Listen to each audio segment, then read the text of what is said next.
टुनटुनी, सुंदरी, टूनी तीनों बहन मिलकर हाईवे पर ढाबा चलाती थी। ऐसे ही सुबह उठकर सुंदरी झाड़ू लगा रही थी। तभी टूनी कहती है, सुंदरी जल्दी से सफाई कर ले, ढाबे पर पक्षियों का आने का समय हो रहा है।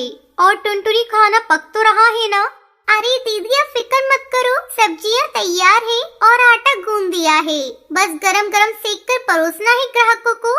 तभी गाड़ी से 3 भाई निकल कर आते हैं।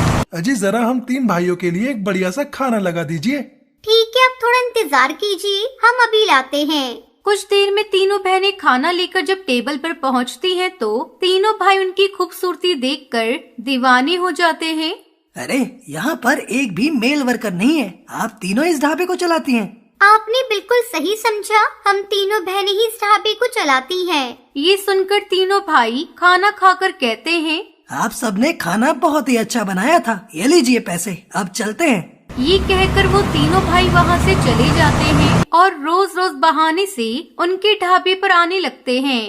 भाई मैं कह रहा था, हम तीनों भाइयों को वो तीनों बहनें पसंद हैं और उनका इतना मशहूर ढाबा भी है। अगर हमने उस ढाबे को बेचा तो लाखों रुपए का फायदा हो जाएगा। क्या कहते हैं, उनसे शादी कर लें?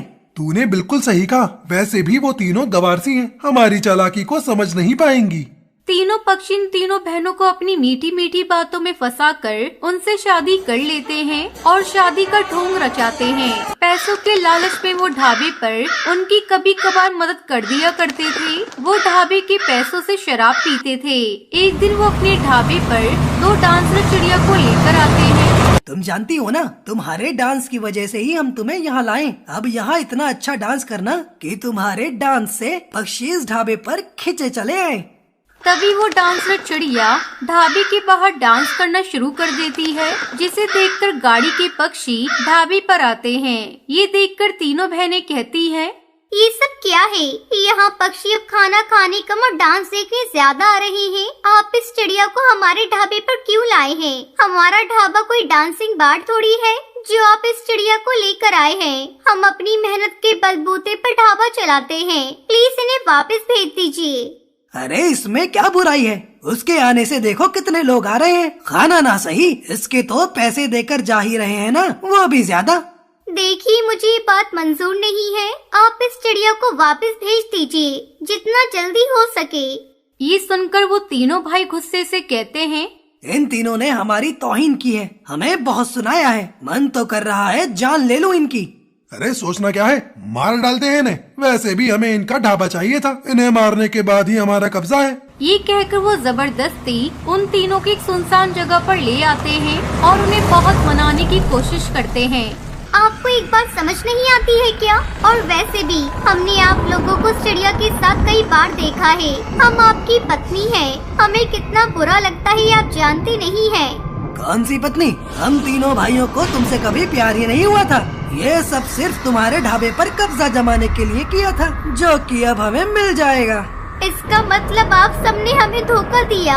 हाँ बिल्कुल, जो हम चाहते थे हमने वही किया, तुम सबको धोखा दिया और अब हम लोगों को तुम तीनों की कोई जरूरत नहीं है। ये कहते ही तीनों पति अपनी पत्नियों को मारकर चले जाते हैं और एक पक्षी को ढाबा बेचने की कोशिश करते हैं। वहीं दूसरी तरफ तीनों बहनें भूतिया चिड़िया की आत्मा बनकर वापस आती हैं। हमारे पतियों ने हमें धोखा दिया, उसका बदला तो लेना ही होगा। दीदी तुमने ठीक कहा, इन तीनों को छोड़ेंगे नहीं। इन्होंने हमारे ढाबे और हमारे प्यार के साथ जो किया उसका हर्जाना तो भरना ही पड़ेगा। ये कहते ही तीनों बहनें अपने ढाबे पर पहुंच जाती हैं, जहां एक पक्षी ढाबे को तोड़ने ही जा रहा था।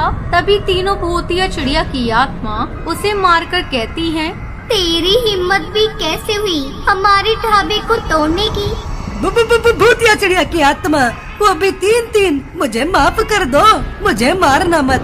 ये ढाबा तो मैंने खरीदा है 50 लाख में उन 3 पक्षियों से। उन्होंने ये बेच दिया है, उन्हें खत्म करना ही होगा। सुन बे टकले, अगर दोबारा इस दरवाजे पर आया तो जिंदा बचने के काबिल नहीं होगा। चल भाग यहाँ से।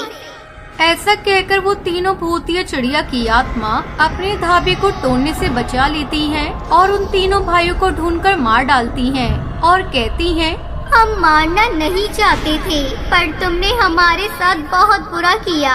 उसका हर्जाना तो भुगतना ही था। इन्होंने सोचा कि हमारे ढाबे को हमसे छीन लेंगे। नहीं, हम अपने ढाबे को दोबारा चलाएंगे। ये कहकर वो अपने तीनों पतियों की लाश नदी में फेंक देती हैं, जिसके बाद वो अपना रूप बदलकर अपने ढाबे को फिर से चलाती हैं, जहाँ सभी पक्षी पेट भरकर खाना खाया करते थे